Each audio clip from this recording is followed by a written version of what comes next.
While camping deep in the Rockies of Montana, my son heartlessly abandoned me without supplies and sneered, "Bye, go meet the Grizzly." He figured I'd either starve or get mauled so he could claim everything I owned. But when he walked back into town, I was already there, sitting in the kitchen with a calm smile. "I have a surprise for you," I said. "You won't believe what happened next."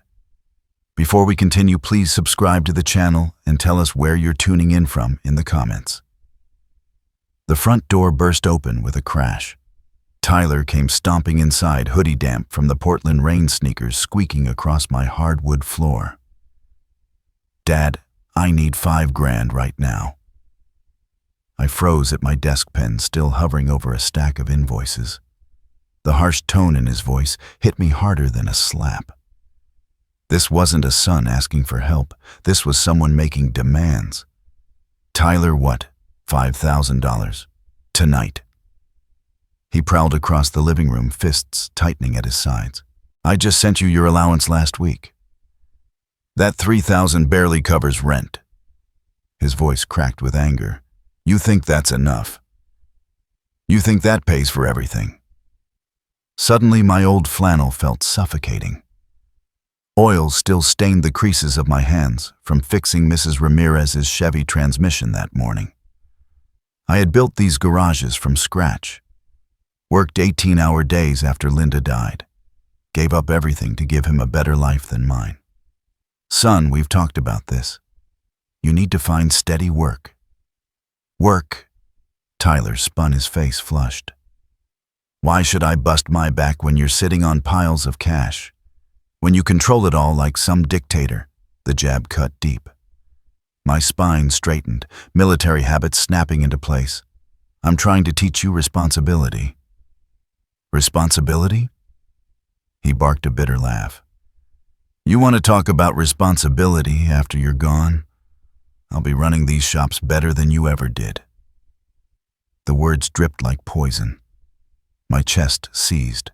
The casual way he tossed around my death. The cold calculation in his eyes. This wasn't frustration. It was greed. I opened my mouth, but nothing came out. 2 decades of raising him alone, sacrificing, praying, he'd grow into a man his mother would have been proud of, all shattered in that moment. Tyler must have seen the devastation on my face. His expression flickered, realizing he'd gone too far. Without another word, he bolted. The slam of the door cracked through the house like a shotgun blast. The family portrait on the mantel rattled Linda's smile, trembling behind the glass. I stood frozen, watching it settle. The silence pressed in on me like a weight. Outside, Tyler's car roared to life and peeled away. I remained rooted at the desk pen, still clenched in my white-knuckled fist, eyes locked on that photo that wouldn't stop its faint shaking. The next morning, I reached up and straightened the frame. Linda's youthful face beamed back, holding 8-year-old Tyler at a Little League game. The memory slammed into me like a punch. Linda's funeral. Tyler beside me in his only black suit, too big for his frame, gripping my hand as I tried not to collapse. The mortgage on the first shop was 3 months past due. Linda's hospital bills had gutted our savings. I'd sworn on her final breath that I'd take care of him, give him every chance she never had. By Thursday, I found myself pulling out dusty photo albums. Each page revealed another sacrifice I'd buried. Tyler's private school, $40,000 a year, because Linda insisted her son deserved more than the local public district. His years at Oregon State, complete with the dorm life he demanded. The Honda Accord I handed him at graduation, $18,000 in cash, because he refused a used car. I traced a picture from his 16th birthday. Even then, something hollow lingered in his eyes. While other teens flipped burgers or bagged groceries, Tyler gamed through summer, living off the monthly stipends I kept excusing as investments in his future. The pattern screamed at me now, laid out in photographs spanning decades. Every bailout, every time I threw money at a problem, had chipped away at who he could have been. I told myself I was being a good father. Instead, I'd raised a stranger, who saw my death as nothing more than a business opportunity. Saturday night, I sat alone in Linda's old recliner, the one I never had the heart to replace. She would have seen this coming. She always read people better than I ever could. She would have pushed him to stand on his own 2 feet, made him work for every dime. I failed her. I whispered into the empty house. The truth sank into me like a cold January wind. For 20 years, I'd tried to buy Tyler's affection, trying to fill the hole his mother left behind. Every check I wrote had been a flimsy patch over my own guilt, my own shortcomings. I convinced myself that paying for his life was the same as raising him. Sunday morning, I slid the photo albums back onto the shelf and settled at my desk. My hands trembled as I reached for pen and paper, but old military training steadied my breath. I had to think straight now, prepare for outcomes I never wanted to face. The blank page glared back at me, demanding choices I wasn't ready to put down in ink. 1 ring, 2 rings. My pen hovered above the legal papers when the shrill ringtone cut through the stillness. Tyler's name glowed on the screen. I hesitated, then picked up. "Hello, son." "Dad?" "Hey, how are you doing?" His voice was bright, too cheerful, like a car salesman at the start of his pitch. "I'm fine. This is unexpected after last week." "Yeah, about that. I've been thinking. I was out of line and I want to make it right." The words tumbled out too smoothly rehearsed. "Actually, I have an idea. Something that could fix everything between us." I waited. Military instinct taught me the strength of silence. "Let's go camping in Alaska, Denali National Park. Just you and me like when I was a kid, remember?" The suggestion blindsided me. Tyler hadn't touched the outdoors since his teenage years. "That's sudden." I know. But here's the deal. My friends bailed last second, and I've got these tickets just sitting here. Everything's already paid for. Flights, permits, gear. It all expires tomorrow if we don't use it. My grip on the phone tightened. The urgency felt staged, like a script designed to rush me into agreement. "Tyler, when have you ever planned a camping trip? Come on, Dad. Remember when you taught me to track animals, how to spark a fire in the rain? You always said the wild shows what a man's really made of." The memories twisted something in me. Those were better days, before Linda's death, before I started solving problems with money instead of time. This could be our chance. Tyler pressed his voice, dropping into something that sounded almost sincere. "To find what we used to have. No noise, no city, just us. Father and son in God's country." I shut my eyes, caught in the tug-of-war between instinct and longing.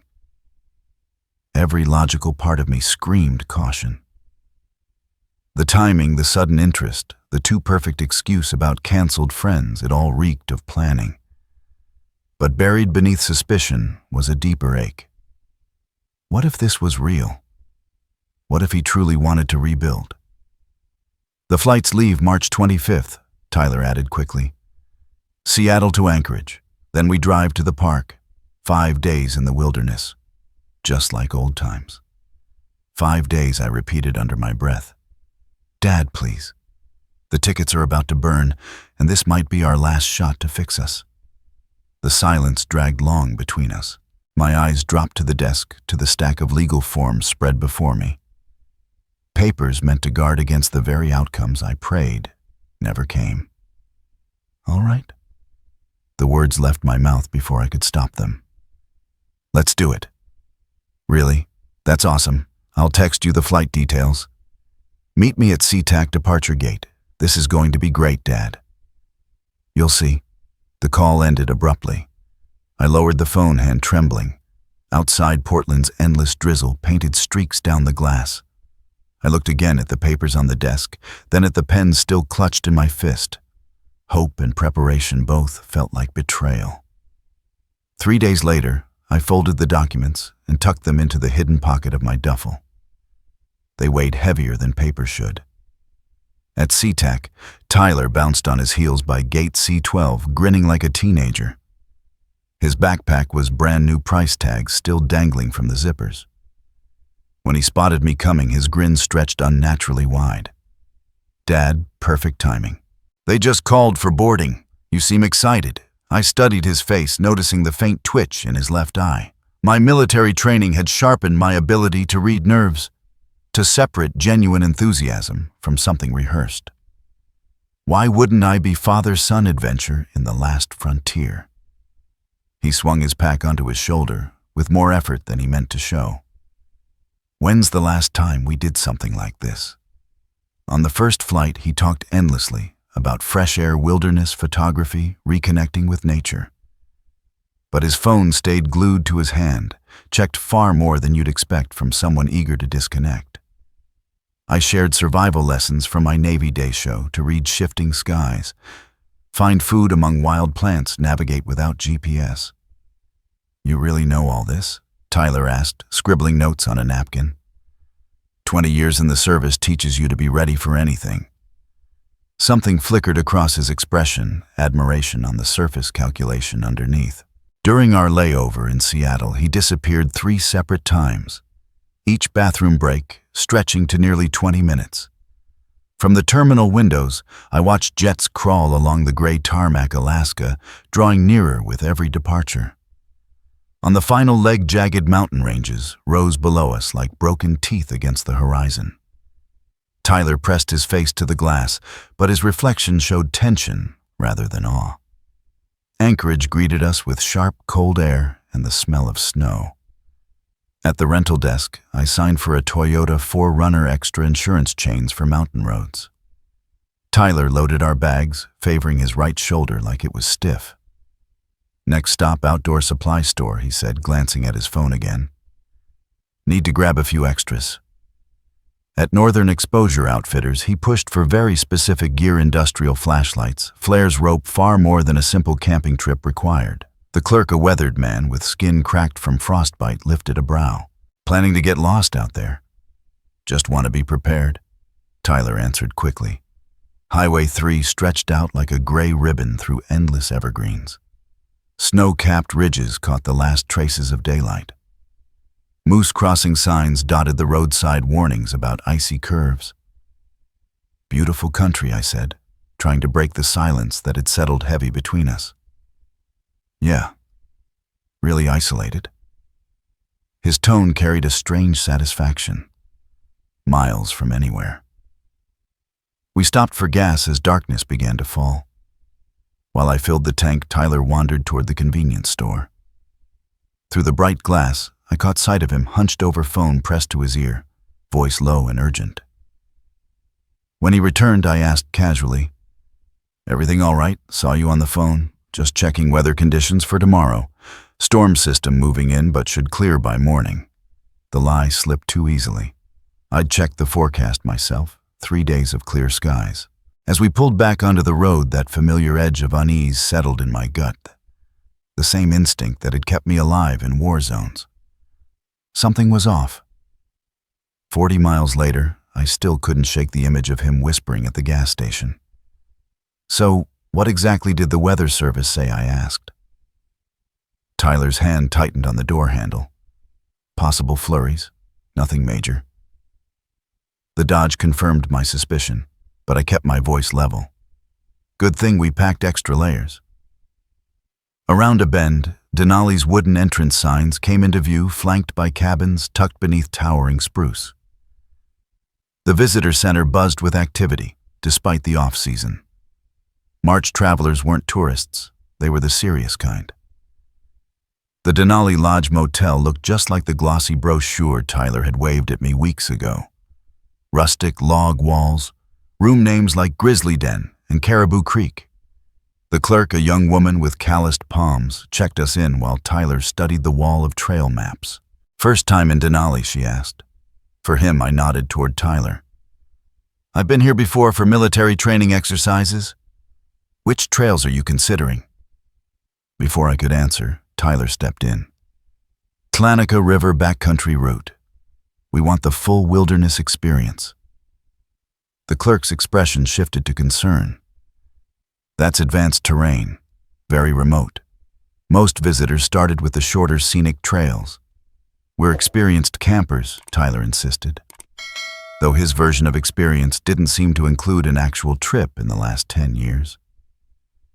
Park Ranger Jennifer Walsh looked like she belonged on a recruitment poster, steady, capable, carrying the no-nonsense confidence of someone who'd seen every kind of wilderness mishap. Her office smelled faintly of strong coffee and pine cleaner, the walls lined with topo maps and wildlife photos. "Gentlemen, let's be clear about what you're getting into." She unfolded a large map across the table. "The Tlanica River route will put you 30 miles from the nearest ranger post. No cell service. No other hikers this time of year." Her finger tapped 3 spots marked in red. "Grizzly activity here, here, and here. 2 cubs were spotted last week," she added. "That means a protective sow nearby. Wolves have been seen, and moose this time of year can be unpredictable with territory." Tyler leaned forward, studying the remote stretches with an intensity that didn't feel like curiosity. "What about emergency evacuation? Helicopter rescue, if the weather cooperates, could take days."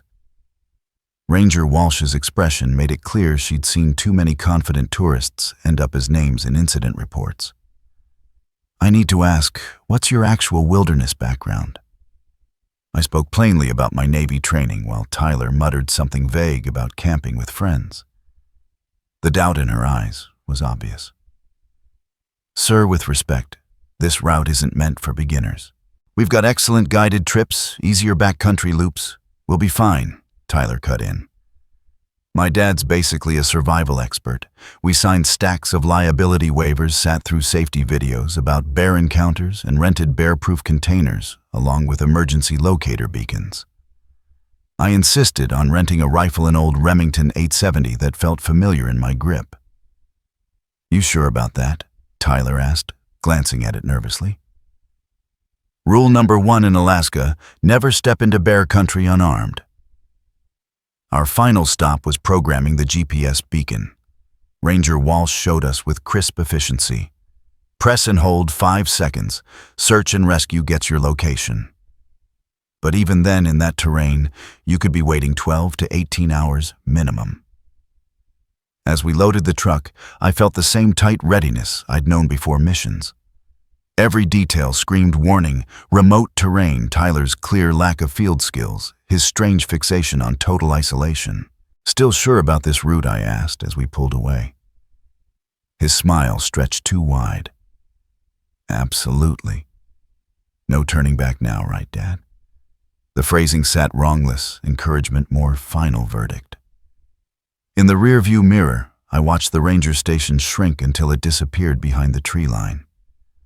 Our last link to civilization vanished into a wilderness that suddenly felt less like adventure and more like a trap.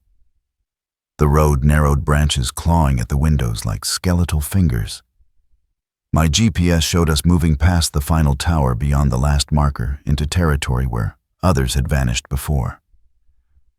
"We're officially off the grid now," I muttered, watching the signal bars die on my phone. Tyler's laugh was hollow. "Perfect. Just us and nature."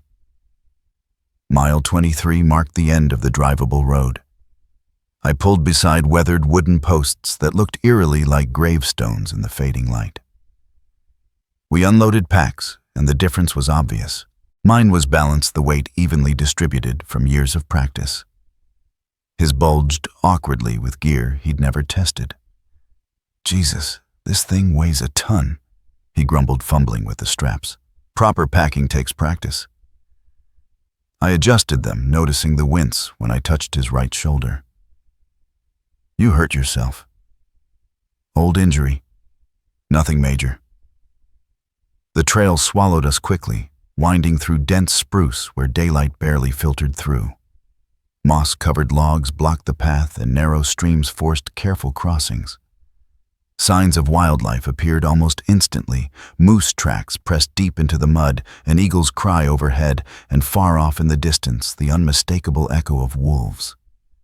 You hear that? Tyler froze mid-step, his face drained of color. Far off wolves howled, maybe 5 miles away. I kept moving but noticed his fear wasn't about wildlife. For a man who insisted on taking this remote route, he seemed rattled by the reality of it. 3 hours of steady hiking led us to a clearing beside a rushing creek, a perfect campsite. Flat ground, fresh water, wide sightlines. Old military instincts kicked in as I scanned for defensive cover and exit routes. Tyler collapsed onto a fallen log.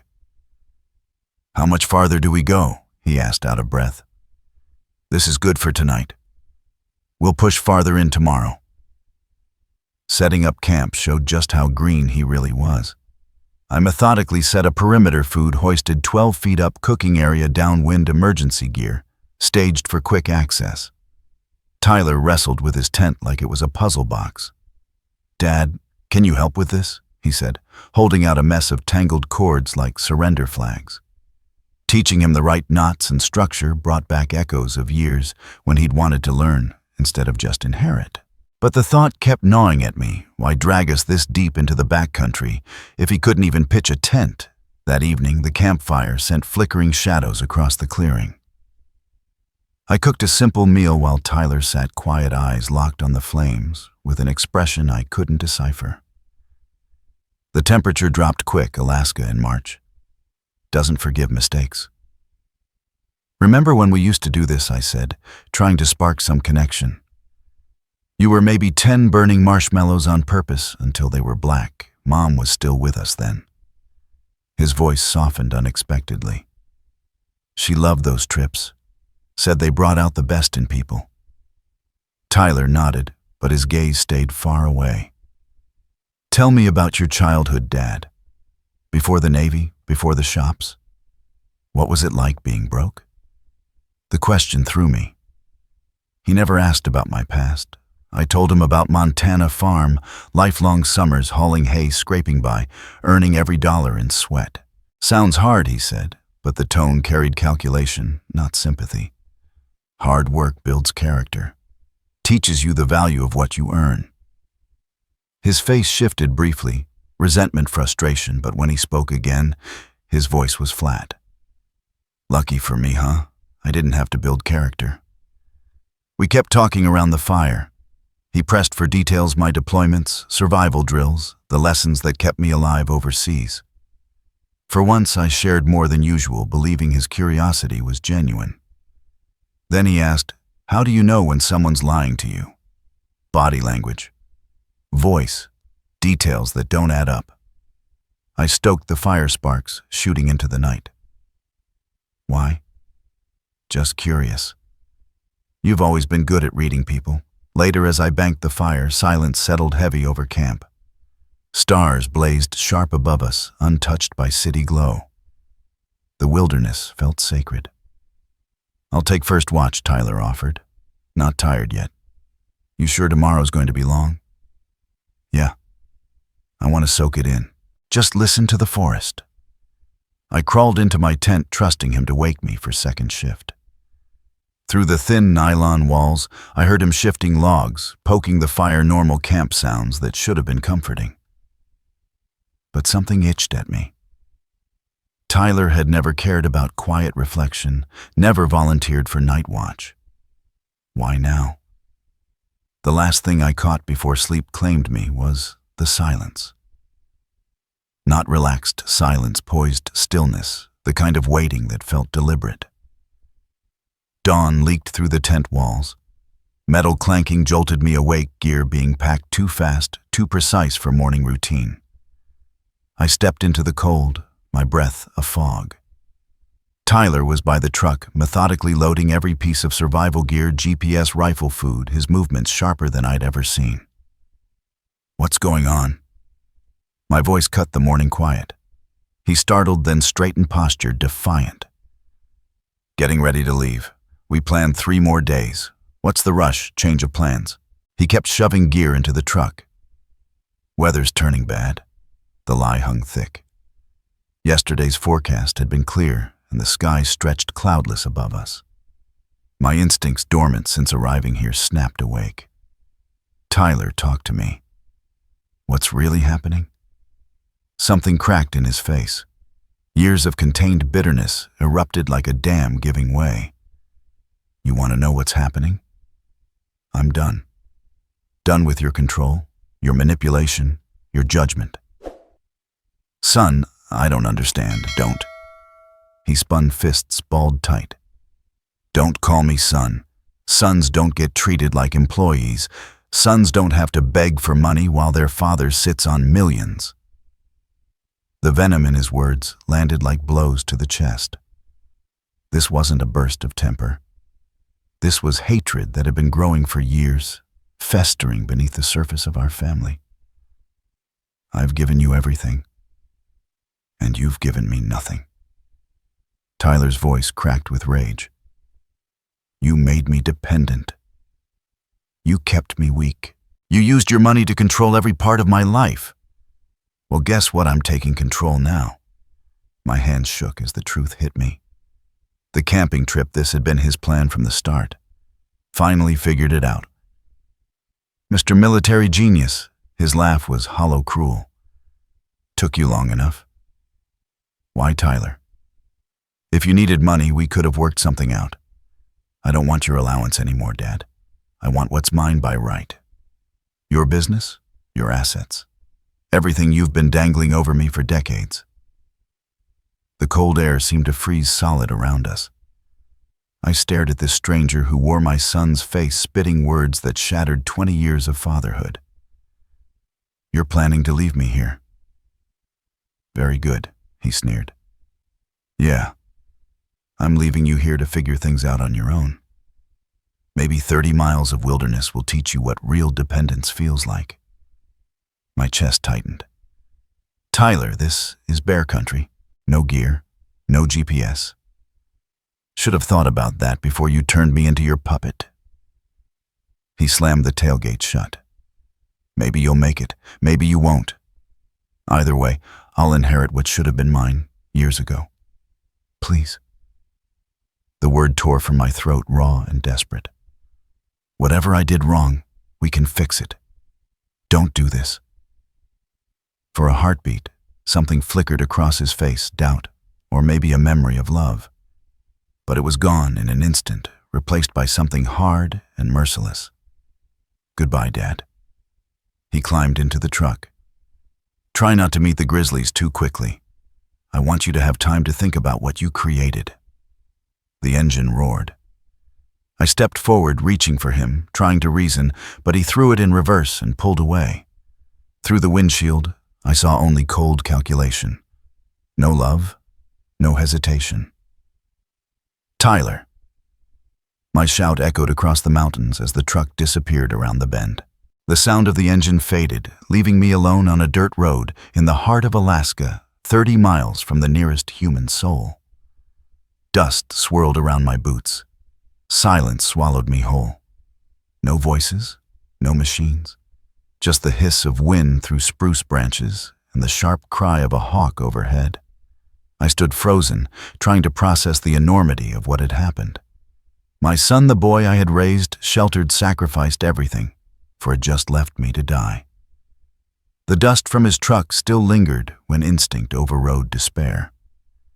Navy training surged back. Shock was a luxury I couldn't afford, not here, not 30 miles from civilization, not in Grizzly country. I forced my breathing steady, letting discipline take control. Rule 1, assess resources. I patted myself down. Wallet, keys, a small folding knife I'd forgotten in my jacket pocket. No food, no water, no GPS, no beacon. Just the clothes I wore. Rule 2, evaluate the environment. March in Alaska meant nights below freezing. The land around me was dense spruce, no marked paths, complete isolation. Ranger Walsh's warnings rang in my ears, Grizzlies nearby wolf packs, unpredictable weather. Rule 3, survival priorities. Shelter, water, signal, navigation, in that order. I studied the sun. East led deeper into the backcountry. West should eventually meet the park road, though I didn't know how far. I tried to recall fragments of the Rangers' topo briefing rivers flowed northwest toward the boundary. Movement was life. Standing still was death. I began walking west, following the faint tire tracks Tyler's truck had left. Within 100 yards, the path split. The truck's tracks went one way. An animal trail cut through the underbrush. Game trails usually meant water, and water meant survival, maybe rescue. Every step was an effort. At 58, my knees ached on the uneven ground, my civilian body far from my military peak. Still, I pushed forward. But anger drove my steps. Rage at Tyler's betrayal, at my blindness, at the years I'd wasted feeding the weakness that turned him into this. The forest pressed in on me like a living tunnel. Towering spruce blocked most of the sun, casting a dim twilight even at midday. As I moved, I snapped branches and bent saplings, leaving crude markers just in case some rescue team ever came this far. The odds of that felt impossibly slim. Signs of bears were everywhere, deep claw marks etched into bark, enormous paw prints in the damp soil scat that looked alarmingly fresh. I made deliberate noise as I walked, remembering Ranger Walsh's warning about not surprising a bear. The irony burned. My son had stranded me in a situation where a grizzly might not even be my biggest threat. Hours bled away. My mouth grew dry, then painfully parched.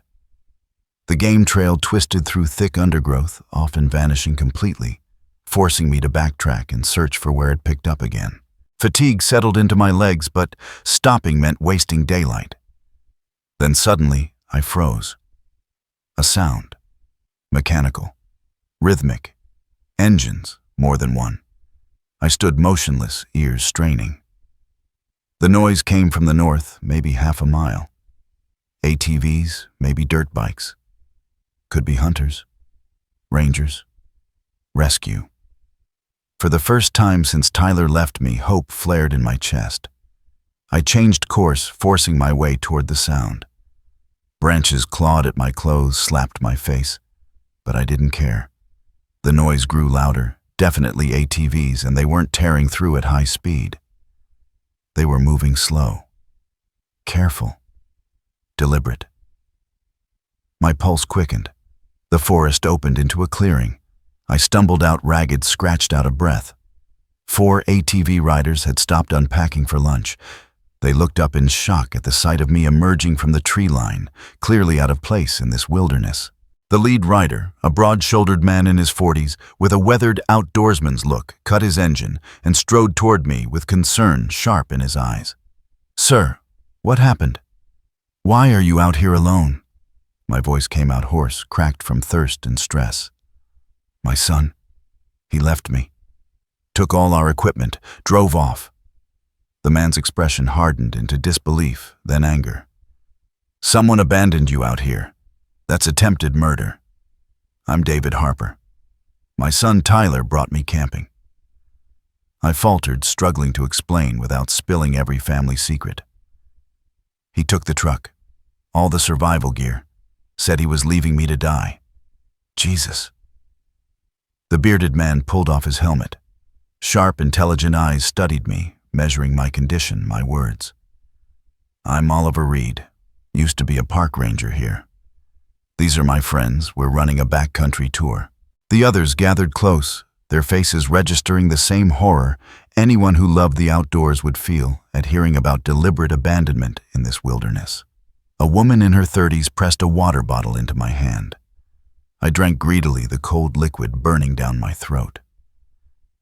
How long ago, Oliver asked, his tone all business now. "This morning. 4 hours, maybe." He exchanged a glance with the others.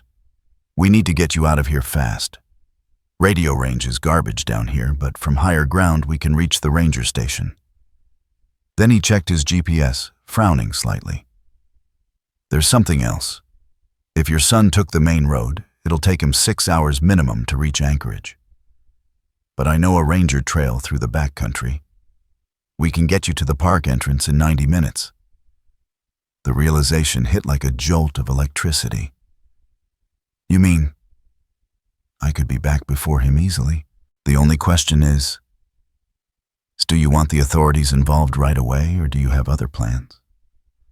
Something cold and sharp locked into place inside my chest. Fear and desperation drained away, replaced by something harder, something resolute. Tyler had plotted my death, calculated my abandonment, counted on me being helpless. But he'd overlooked two things: the solidarity of the wilderness community and my own survival instincts. "I want to get back to the motel first," I said evenly, "before I decide anything about the police." Oliver gave me a knowing nod, the kind of understanding that passed between men who'd seen darkness before. "Hop on behind me. We'll take the ranger trail. Your son will never see us coming." The ATV roared as we cut through hidden service paths, a side of Denali I'd never known existed. These weren't tourist trails, they were emergency routes carved by rangers and seasoned guides. Oliver handled the terrain like second nature. 15 years as a ranger, he shouted over the engine. "I've seen bad judgment, but deliberate abandonment that crosses into criminal." We powered over creeks, climbed sharp grades, even dismounted to drag the ATVs around fallen timber. Despite the rough conditions, we made excellent time. By the time we hit pavement, Oliver's estimate proved conservative. We were ahead of schedule. The Denali Lodge Motel came into view, its rustic log cabins looking more like salvation than lodging after the hell of that morning. As we rolled into the lot, I scanned for our rental truck. Nothing. "Looks like your son's still on the road," Oliver noted. "You've got time to decide what kind of welcome he's walking into." The riders circled up, handing me contact info, each promising to testify if it came to a courtroom. Oliver pressed his card into my palm, his cell and email scrawled beneath his name. "Call me when you're ready to loop in the authorities. What he did there need to be consequences." As they prepared to leave, Oliver lingered. "Sir, if you don't mind me asking, what are you planning to do when he gets back?" I looked toward the motel room, where our belongings sat waiting, then to the folded papers in my jacket pocket. Tyler had spent years laying the groundwork to destroy me. Now it was my turn to plan his undoing. "I'm going to give him exactly what he wants," I said quietly. "Just not the way he thinks he's getting it." Back in the room, I sat on the bed and pulled out my phone. Oliver's card lay beside me, a lifeline to immediate legal recourse. But first, I needed clarity. I needed to sharpen the knife before making the cut. The documents I'd drawn up in Seattle felt almost prophetic now, sitting in my pocket like a concealed weapon. 3 weeks earlier, in a moment of cold disappointment, I had changed my will. Now it felt like preparation for war. I spread the papers across the desk. Tyler would inherit nothing. Every cent, every asset, every piece of the empire I'd built would go elsewhere. Wildlife conservation, veterans organizations, a scholarship in Sarah's name. The irony was bitter and perfect. He'd tried to kill me for money, and that very act would guarantee he'd never see a dime. But paperwork alone wasn't enough. I needed proof. Witnesses. A record of his betrayal that no lawyer could spin. I dialed Oliver's number. He answered on the first ring. "David, you settled in. I need your help. When Tyler comes back, I want everything documented, his words, his reactions, every detail. You planning to confront him before the cops? I'm planning to give him exactly what he thought he wanted, the chance to inherit my business." I paused, letting the weight of it settle. Right up until he realizes he's destroyed himself. Silence stretched on the line. Then Oliver spoke. "That's strategic. You want me there as a witness, if you're willing. And bring that digital camera you used on the trail. Tyler's going to say things a jury needs to hear." "What time you expecting him?" I calculated. Main Park Road to Anchorage Highway. With his habits of slow driving, Food stops cautious pacing on unfamiliar routes. Between 9 and 10 tonight. He'll come in tired, smug, thinking he's walking into an empty room and a father who never made it back. Instead, he'll find his intended victim alive and ready. After Oliver confirmed he'd be there by 8:30, I called my attorney back in Seattle. The conversation was short but decisive. By tomorrow morning, the updated will would be filed officially no matter what happened tonight. Tyler's inheritance would vanish the moment those papers hit the courthouse. Next, I stopped by the motel office and arranged an adjoining room for Oliver. The clerk, an elderly woman who'd clearly seen her share of Alaskan drama, didn't so much as raise an eyebrow at the unusual request. Evening settled over the lodge with eerie calm. I showered off the dirt and sweat of the wilderness, put on clean clothes, and set the room exactly how I wanted it. The legal papers lay spread across the desk front and center, the first thing Tyler would notice. From the adjoining room, Oliver's camera would have an unobstructed view. My phone sat on the nightstand, 911 already queued. Military discipline had drilled into me that preparation removed luck from the equation.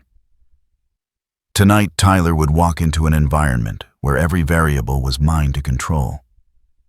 The irony wasn't lost on me. He'd spent months plotting my death in the wild. Now I was orchestrating his social and financial death back in civilization. The difference was mine would leave him breathing, forced to face the consequences.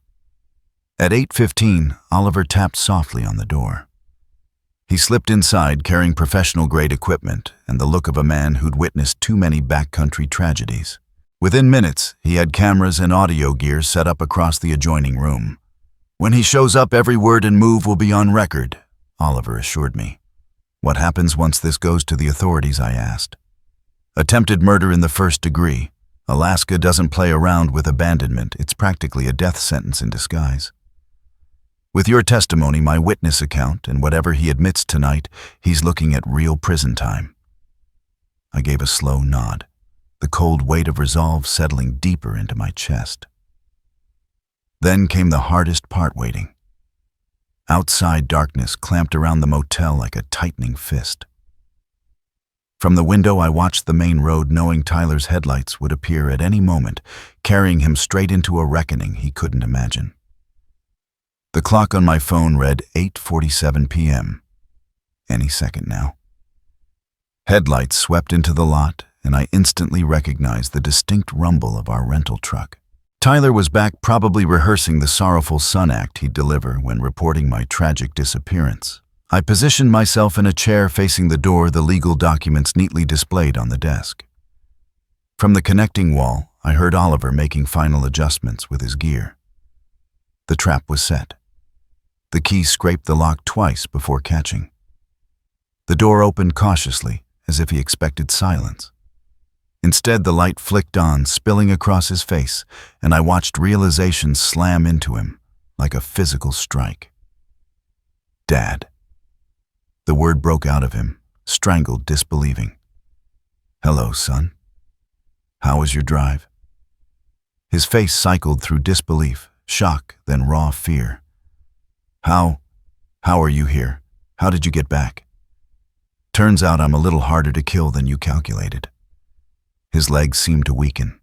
He gripped the frame like it was the only thing keeping him upright, eyes darting across the room searching for exits. "I don't understand. I left you 30 miles from nowhere. No food, no water, nothing." "Yes." I remember I said lightly, almost conversational. An interesting choice of last words, by the way. "Go meet the Grizzlies." Really captured the sentiment beautifully. "Dad, wait, you don't understand." "Oh, I understand perfectly." I cut him off, standing slowly. "You brought me to Alaska to murder me for my inheritance. You spent months planning it. Found the most remote place possible. Practiced your grieving act for when the Rangers found my body." Tyler's mouth opened and shut like a fish out of water, sweat glistening on his forehead despite the cool night air. "The flaw in your plan," I said, voice steady now, "is that you underestimated the wilderness community. Out here, people don't abandon each other to die. They pull you back from the brink. Something you never learned." "Look, if this is about money," I cut him off. "It's always been about money for you." That's what I finally see. Every conversation, every trip, every so-called father-son moment. You were calculating my net worth. I walked to the desk and lifted the legal documents. You want to know something fascinating? 3 weeks ago, right after our last fight, I changed my will. I called it paternal disappointment at the time. Tyler's eyes locked on the papers in my hands. What do you mean changed? I mean you inherit nothing. Not the shops, not the accounts, not the house your mother loved. Everything goes to charity, wildlife groups, veterans organizations, scholarships in your mother's name. The color drained from his face. You can't do that. I'm your son. You were my son. This morning you became something else. A man who calculated his father's death for profit. Dad, please, if you'll just listen. I listened this morning. I heard you tell me I ruined your life with control. I heard you say I deserve to die out there alone. I'm done listening. Tyler's mask cracked, rage spilling out. You self-righteous bastard. You made me this way. Always controlling, always judging. Keeping me weak and dependent while pretending it was love. There it is, I said quietly. The real Tyler Harper. You want to destroy me, fine. But don't forget, you created me. Every dollar with strings, every lecture, every leash you kept on me.